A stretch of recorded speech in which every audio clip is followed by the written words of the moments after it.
Assalamualaikum warahmatullahi wabarakatuh. Perkenalkan, saya Mafika Aziza. Dari kelompok 1, saya akan menjelaskan tentang sistem pencernaan. Nah, terlebih dahulu, izinkan saya untuk menjelaskan apa sih itu sistem pencernaan. Nah, sistem pencernaan manusia adalah proses kompleks yang memungkinkan tubuh untuk menyerap nutrisi penting dari makanan yang kita konsumsi. Ini mencakup serangkaian organ yang bekerja sama untuk memecah dan menyerap bahan-bahan penting bagi kesehatan dan pertumbuhan kita. Nah, slide selanjutnya yaitu dari sistem pencernaannya. Ada 3. Yang pertama yaitu mencerna dan menyerap nutrisi dari makanan yang dikonsumsi untuk memenuhi kebutuhan energi dan pertumbuhan tubuh. Bisa dilihat dari slide di atas. Yang kedua yaitu memecah molekul kompleks dan dalam makanan menjadi bentuk yang lebih sederhana dan dapat diserap oleh tubuh. Yang ketiga yaitu mengatur keseimbangan cairan dan elektrolit dalam tubuh melalui penyerapan air dan ekresi sisa-sisa metabolisme. Bisa juga dilihat di slide di atas. Selanjutnya saya Resta akan melanjutkan materi dari rekan saya yang telah dijelaskan. Nah, pada slide yang kami tampilkan, proses pencernaan makanan itu sendiri terdiri dari 3 proses. Yang pertama itu ada mastikasi.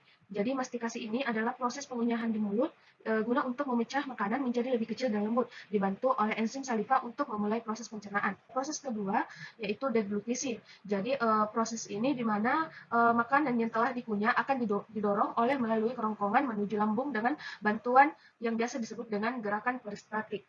Yang ketiga ada proses pencernaan di lambung. Proses pencernaan di lambung ini di mana di lambung makanan akan dicampur dengan asam lambung dan enzim pepsin guna untuk memecah protein menjadi asam amino yang lebih kecil. Baik, itu dari saya. Materi selanjutnya akan dibahas oleh rekan saya. Perkenalkan, nama saya Velo Budion Taufik R. Di sini saya akan melanjutkan materi mengenai sistem pencernaan yang sudah dijelaskan oleh teman-teman saya tadi. Nah, selanjutnya di sini saya akan menjelaskan mengenai pencernaan di lambung. Tentu saja lambung itu termasuk ke dalam salah satu organ yang bekerja sama untuk menjalankan sistem pencernaan ini. Nah, yang perlu kita ketahui teman-teman bahwa lambung itu berbentuk seperti huruf J dengan 4 bagian utama, yaitu kardiak, fundus, badan, dan pilorus. Ada juga sel-sel khusus di dinding lambung yang memproduksi asam klorida dan enzim-enzim pencernaan untuk membantu memecah makanan. Jadi cairan yang ada di dalam lambung kita itu adalah merupakan asam klorida atau HCl.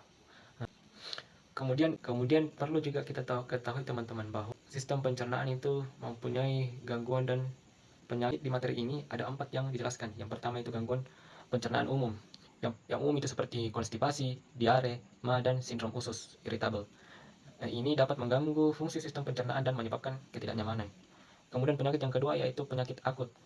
Ini merupakan infeksi bakteri atau virus pada saluran pencernaan, seperti gastroenteritis. Nah, ini dapat menyebabkan gejala seperti mual, diare, dan dehidrasi. Kemudian penyakit yang ketiga yaitu kronis.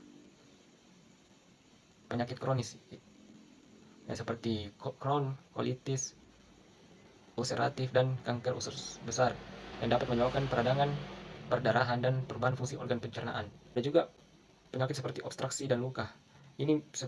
Obstruksi dan luka ini biasanya seperti sumbatan usus atau perforasi atau perdarahan internal yang dapat terjadi akibat penyakit, cedera, atau komplikasi prosedur medis. Jadi itu tadi teman-teman materi yang bisa saya sampaikan mengenai proses pencernaan yang terjadi pada lambung, usus halus, dan usus besar, dan ada juga gangguan dan penyakit sistem pencernaan.